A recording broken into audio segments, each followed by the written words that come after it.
What would you do if you only had 5 loaves and 2 fish?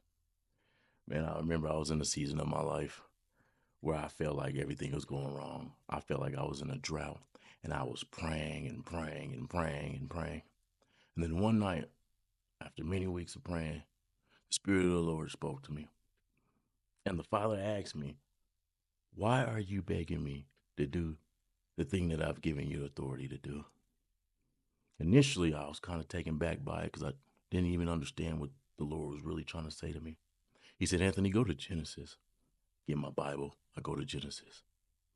And he says, "I've given you authority over all the earth, the grain, fruit, fish, the animals on the land. Why are you begging me to do what I've given you the authority to accomplish?" He said, "Go to John 6." And I began to read John 6. And this truth that I've overlooked so many times. I read this scripture, I read this passage so many times. But this time, a light came on. And he said, "Did my son ask me? Did he beg me? Or did he just give thanks?" I said, "Lord, he just gave thanks." He said he gave thanks because of the authority I've already given him. He didn't have to ask for what was already his. And that blew my mind.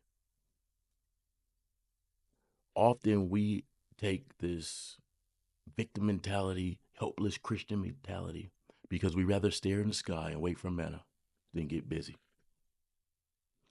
We have authority in him.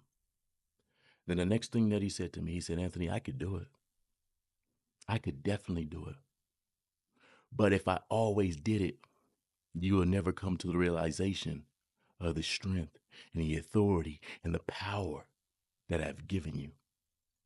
Man, he's such a good, loving father. So the question that I have for you one more time is, if he gave you 5 loaves and 2 fish, what would you do with it?